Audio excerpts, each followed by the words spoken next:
মধ্যপ্রাচ্য সংঘাতে হরমুজ প্রণালী দিয়ে সার ও কাঁচামাল পরিবহন ব্যাহত হচ্ছে। এতে বিশ্বজুড়ে খাদ্য উৎপাদন ঝুঁকিতে পড়েছে। বিশ্বের অন্যতম সার উৎপাদক প্রতিষ্ঠানের প্রধান টোরে হোলসেটার সতর্ক করেছেন যে এতে প্রতি সপ্তাহে প্রায় 10 বিলিয়ন খাবারের সমপরিমাণ উৎপাদন কমে যেতে পারে। এই বৈশ্বিক সংকট বাংলাদেশের মতো আমদানি নির্ভর কৃষি অর্থনীতির জন্য বিশেষভাবে উদ্বেগজনক। বাংলাদেশে কৃষি উৎপাদনের বড় অংশ নির্ভর করে আমদানিকৃত সারের ওপর, বিশেষ করে ইউরিয়া, ডিএপি ও পটাশ।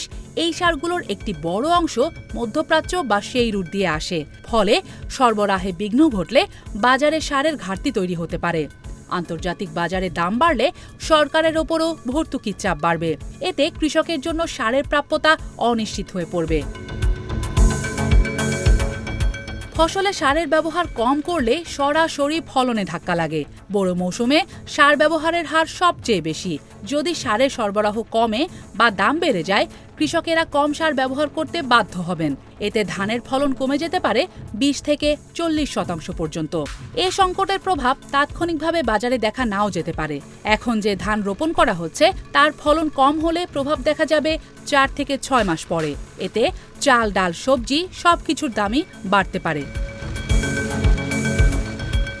বিশ্ব খাদ্য সহায়তা সংস্থা ওয়ার্ল্ড ফুড প্রোগ্রাম এরই মধ্যে সতর্ক করেছে যে খাদ্যদ্রব্যের দাম বাড়লে নিম্ন আয়ের মানুষদের মধ্যে খাদ্য সংকট দেখা দেবে। বাংলাদেশের একটি বড় জনগোষ্ঠী এখনও নিম্ন বা নিম্ন মধ্য আয়ের। খাদ্যের দাম বাড়লে তাদের ক্রয় ক্ষমতা কমে যাবে। ফলে দেশে অপুষ্টি ও খাদ্য নিরাপত্তাহীনতা বাড়তে পারে। যদি বৈশ্বিকভাবে খাদ্যের ঘাটতি তৈরি হয়, ধনী দেশগুলো বেশি দামে খাদ্য কিনবে। সেই খাবার আবার বাংলাদেশকে বেশি দামে আমদানি করতে হবে।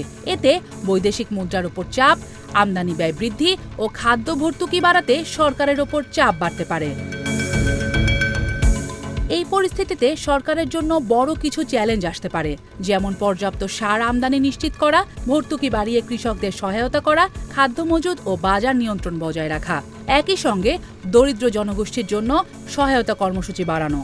যদি মধ্যপ্রাচ্যের সংঘাত দীর্ঘস্থায়ী হয়, তাহলে সার সংকট দীর্ঘমেয়াদী রূপ নিতে পারে। এতে পরবর্তীতে কয়েক মৌসুমে খাদ্য উৎপাদন কমে যেতে পারে।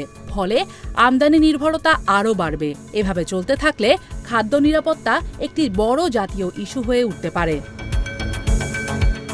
সার সংকট শুধু কৃষির সমস্যা নয়, এটি অর্থনীতি, বাজার এবং মানুষের জীবিকার সঙ্গে সরাসরি যুক্ত।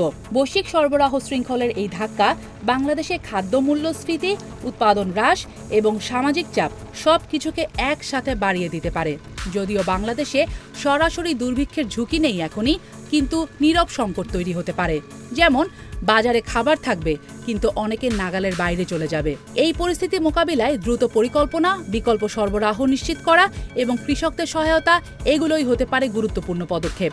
আপনার মতামত কমেন্টে আমাদের জানান।